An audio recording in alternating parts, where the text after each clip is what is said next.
नमस्कार स्टूडेंट, मैं हूं doctor Munna Lal Meena, assistant professor department of chemistry government PG college Pratapgarh. Phase rule के इस पार्ट में आज अपन बात करेंगे phase diagram of lead silver system की। स्टूडेंट्स, ये टू कंपोनेंट सिस्टम है। आज तक हमने बात की थी सिंगल कंपोनेंट सिस्टम की, लेकिन लेड सिल्वर सिस्टम जो है आपका यहाँ पे टू कंपोनेंट सिस्टम है। तो आइए बात करते हैं इस पे। तो लेड सिल्वर सिस्टम स्टूडेंट्स एक टू कंपोनेंट सिस्टम है। तो लेड और सिल्वर जो है पिघली हुई अवस्था में एक दूसरे में पूरी तरह से मिश्रणीय होते हैं और एक समांग विलयन बनाते हैं और परस्पर आपस में कोई क्रिया नहीं करते हैं। ये इसकी खासियत है। ये आपके सामने फेज डायग्राम है लेड सिल्वर सिस्टम का। तो इसका वर्णन अपन इन बिंदुओं के आधार पर करेंगे। यहाँ पे 7 टॉपिक अपन ने लिए हैं, 7 पॉइंट अपन ने लिए हैं इस कर्व को या इस जो आपका फेज डायग्राम है इसको समझने के लिए। सबसे पहले अपन कर्व AC की बात करेंगे। कर्व AC कौन सा है? ये वाला। कर्व BC की बात करेंगे ये। फिर अपन बात करेंगे पॉइंट C की। फिर अपन बात करेंगे इनके एरियाज की, है ना। फिर अपन बात करेंगे 303 डिग्री से नीचे वाले एरियाज की। इसमें भी 2 पार्ट हैं। इस तरह से पूरा इसका वर्णन करने के लिए अपन ने ये 7 पॉइंट लिए हैं। इनके आधार पर अपन पूरे फेज डायग्राम का वर्णन आसानी से कर सकते हैं। तो सबसे पहले अपन बात करते हैं कर्व AC की और कर्व BC की। कर्व AC कौन सा है और कर्व BC कौन सा है, पहले ये आप देखिए। तो इस ग्राफ को समझना है पहले अपने को। यहाँ पर अपन ने शुद्ध लेड है आपका इस पॉइंट पर, और इस जो आपका पॉइंट ये है यहाँ पर इस तरह आपका शुद्ध सिल्वर है। दोनों को ही अपन ने परसेंटेज कंपोजिशन में कैलकुलेट किया है। इधर परसेंटेज कंपोजिशन अपन इसमें लेंगे। तो जैसे जैसे इधर बढ़ते जाएंगे यहाँ पे लेड का परसेंटेज कम होता जाएगा, सिल्वर का बढ़ता जाएगा। या इधर से अपन चलेंगे तो सिल्वर का परसेंटेज कम होता जाएगा और लेड का परसेंटेज बढ़ता जाएगा कंपोजिशन में।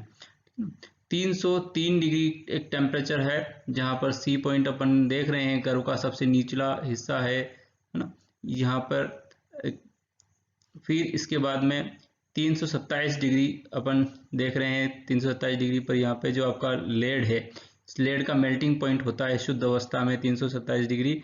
इसी प्रकार से अगर सिल्वर की बात करें अपन, तो सिल्वर का जो मेल्टिंग पॉइंट होता है 961 डिग्री, 961 मेल्टिंग पॉइंट शुद्ध अवस्था में। अब दोनों के लिए ही ले लें अपन, इधर से ही बात करते हैं। यदि जैसे जैसे अपन सिल्वर आपका लेड में, इधर आपका लेड है, लेड में यदि सिल्वर मिलाते जाएं तो इसके गलनांक में कमी आती जाती है। देखिए आप जैसे अपन इधर चलेंगे तो शुद्ध लेड में आप जैसे सिल्वर का परसेंटेज बढ़ाएंगे यहाँ पर, है ना, तो इसके मेल्टिंग पॉइंट में कमी आती जाती है। और एक बिंदु के बाद में और सिल्वर बढ़ाते हैं, मिलाते हैं, तो फिर अपने मेल्टिंग पॉइंट में वृद्धि होने लग जाती है।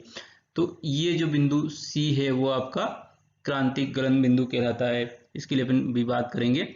लेकिन यहाँ बिंदु C जो है वो टेम्परेचर इसका वही है 303 डिग्री, लेकिन इसमें परसेंटेज कंपोजिशन की अगर बात करते हैं तो 2.6% जो आपका सिल्वर जब मिल जाता है आपके लेड में, तो वो न्यूनतम गलनांक होता है इसका, दोनों के मिक्सचर का।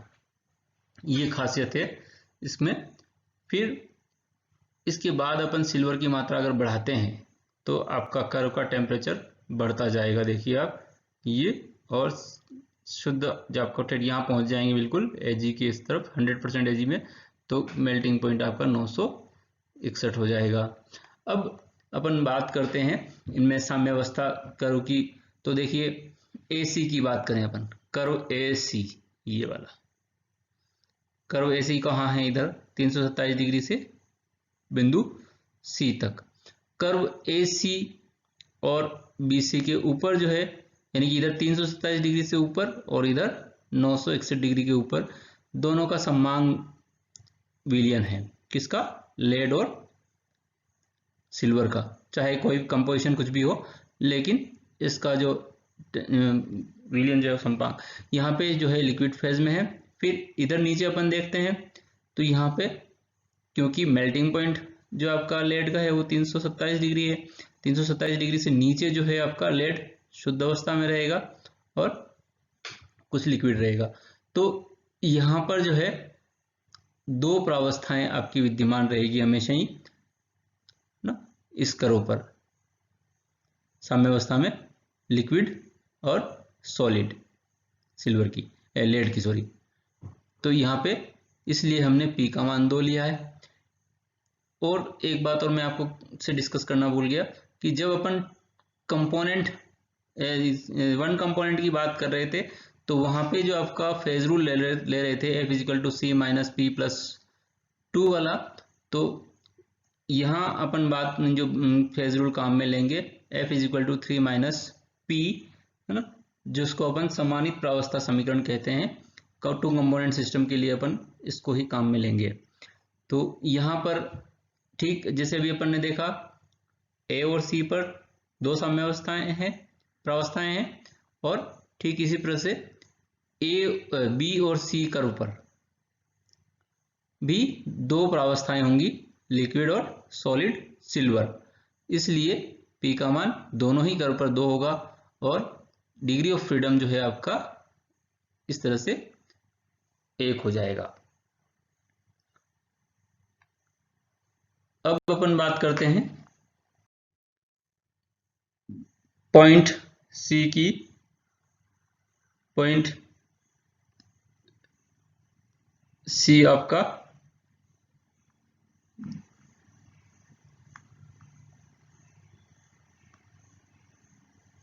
देखिए यहाँ पे कुछ डेफिनेशंस अपने को देखनी पड़ेंगी। पहले सबसे पहले यूटेक्टिक पॉइंट यानी कि गलन क्रांतिक बिंदु। गलन क्रांतिक बिंदु क्या होता है? वह निम्नतम ताप जिस पर द्रव प्रावस्था का अस्तित्व संभव हो, है ना। द्रव प्रावस्था का अस्तित्व जिस न्यूनतम तापमान पर संभव होगा वह आपका यूटेक्टिक पॉइंट कहलाएगा, क्रांतिक गलन बिंदु कहलाएगा या गलन क्रांतिक बिंदु कहलाएगा। तो सी आपका जो है वो गलन क्रांतिक बिंदु है, क्योंकि इसके नीचे आपकी द्रव प्रावस्था का अस्तित्व संभव नहीं है, है ना। तो यहाँ पर द्रव प्रावस्था का अस्तित्व संभव है। ये न्यूनतम टेम्परेचर है 303 डिग्री और जो कंपोजिशन है यहाँ पे सिल्वर का 2.6 है, उस कंपोजिशन पे आपका और 303 डिग्री पर जो आपका द्रव आपके क्या बोलते हैं लेड और सिल्वर की जो मिक्सचर है उसका लिक्विड या द्रव प्रावस्था संभव है, इसलिए ये गलन क्रांतिक बिंदु कहलाता है। ठीक, अब बात करते हैं अपन यूटेक्टिक मिक्सचर की। ये कुछ टर्म्स हैं, इनको याद रखना जरूरी है। गलन क्रांतिक मिश्रण क्या होता है? तो वह ठोस मिश्रण जिसका स्थिर संगठन हो, कंपोजिशन फिक्स हो। तो यहाँ पे आप देख रहे हो इसका कंपोजिशन फिक्स है 2.6% जिसमें सिल्वर है, और लेड कितना हो जाएगा बताओ इस पे? लेड हो जाएगा 97.4, है ना। 100 में से 2.6 को माइनस कर लेंगे। तो क्योंकि सी पॉइंट पर जो कंपोजिशन है वो फिक्स है, इसलिए हम कह रहे हैं वह ठोस मिश्रण जिसका स्थिर संगठन हो तथा न्यूनतम गलनांक हो। अब संगठन भी फिक्स है इसका और गलनांक भी न्यूनतम है इस मिक्सचर का, दोनों ही चीजें हैं, क्रांतिक मिश्रण कहलाता है। इसके निश्चित संगठन को अपन गलन क्रांतिक संगठन कहते हैं। जो आपका कंपोजिशन है फिक्स जिसमें 2.6 ग्राम परसेंटेज सिल्वर है और 97.4 आपका परसेंटेज लेड है, वो कंपोजिशन आपका गलन क्रांतिक संगठन कहलाएगा, कंपोजिशन कहलाएगा। तथा जो टेम्परेचर है आपका 333 डिग्री वो आपका यूटेक्टिक टेम्परेचर कहलाएगा इस मिक्सचर के लिए। ठीक है, तो ये टर्म्स आपको याद होनी चाहिए। तो पॉइंट सी पर अपन बात करें अगर आपके प्रावस्था नियम की, तो यहाँ पे पॉइंट सी पर आप देखिए यहाँ 3 प्रावस्थाएं हो जाएंगी। पहली कौन सी? लिक्विड फेज इनका जो आपका मेल्ट सॉल्यूशन है वो, दूसरा सॉलिड सिल्वर और तीसरा सॉलिड लेड। ये तीनों प्रावस्थाएं हैं बिंदु सी पर साम्यावस्था में होंगी, इसलिए यहाँ पर जो P का मान 3 आएगा, इसलिए डिग्री ऑफ फ्रीडम 3 - 3 = 0 हो जाएगा। अब अपन बात करें एरिया की। कौन कौन से एरिया हैं अपने पास में? पहला है, यहाँ पर आपने जो लाइन है उस पर पॉइंट डी नहीं लिखा है, तो अपन लिख देते हैं यहाँ पे डी कौन सा है। यहाँ पे ये पॉइंट आपका डी है और इधर जो पॉइंट है ये आपका 303 डिग्री पर वो डी डैश है। ठीक है, तो इससे क्लियर हो जाएगा। तो एरिया आपका डी एस सी हो गया। एरिया डी बिंदु कौन सा? ये वाला, फिर ए, फिर सी। ये वाले एरिया में क्या है, क्योंकि ये एरिया जो है शुद्ध सिल्वर जो आपकी लेड है उसका मेल्टिंग पॉइंट से नीचे का एरिया है, तो यहाँ पर आपको सॉलिड आपका लेड मिलेगा और लिक्विड भी मिलेगा ये। तो इसलिए यहाँ पे फेज आपके 2 हो गए, इसलिए यहाँ पे फेज अपन ने 2 दिखाए हैं। इसी तरह से डी डैश, बी और सी वाला एरिया, ये वाला यानी कि डी डैश लाइन के ऊपर वाला एरिया, इसमें भी आपका फेज वही चीज सेम वाली कि यहाँ पे आपका लिक्विड प्लस सॉलिड सिल्वर रहेगा, इसलिए फेज 2 हो गए। तो P का मान 2 हो गया। यहाँ पे डिग्री ऑफ फ्रीडम अगर अपन निकालते हैं तो डिग्री ऑफ फ्रीडम का मान 1 आ जाता है दोनों एरिया के लिए। अब बात करें अपन एरिया अबव ABC। ABC के ऊपर वाला कौन सा एरिया है? ये वाला।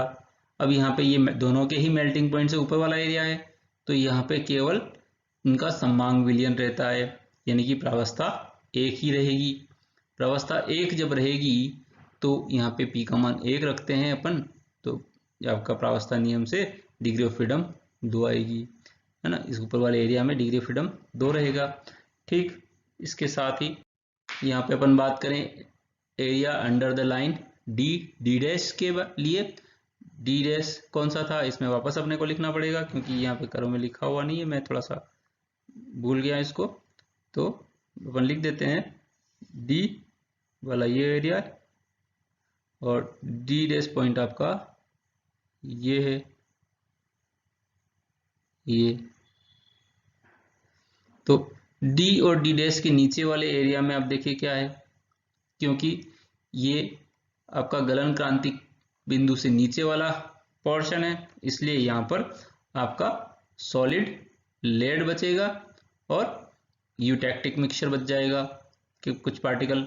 इसी तरह से यहाँ पर सॉलिड सिल्वर के बड़े पार्टिकल्स और यूटैक्टिक मिक्सचर के छोटे पार्टिकल होंगे इस वाले सी एरिया के। अगर डीसी तक की बात करें, डीसी की लाइन के नीचे की बात करें, तो यहाँ पे सॉलिड लेड होगा और यूटैक्टिक मिक्सचर होगा। प्लस अगर अपन सी डी डैश के नीचे की बात करें तो इसमें सॉलिड सिल्वर के बड़े टुकड़े होंगे और यूटैक्टिक मिक्सचर के स्मॉल पार्टिकल्स होंगे। इसलिए यहाँ पे भी फेज आपका 2 हो जाएंगे प्रावस्थाएं, एक सिल्वर के बड़े टुकड़े प्लस यूटैक्टिक मिक्सचर, और इसी प्रकार से सॉलिड लेड के बड़े टुकड़े प्लस यूटैक्टिक मिक्सचर। तो इस तरह से यहाँ पे आपके दोनों ही जगह पे, दोनों ही पोर्शन में डी डैश लाइन के नीचे फेज या प्रावस्थाओं का मान 2 होगा। इस तरह से अपन प्रावस्था नियम से यदि देखते हैं तो डिग्री ऑफ फ्रीडम डी और डी डैश लाइन के नीचे यहाँ पे हमेशा ही 1 आएगा। Thank you.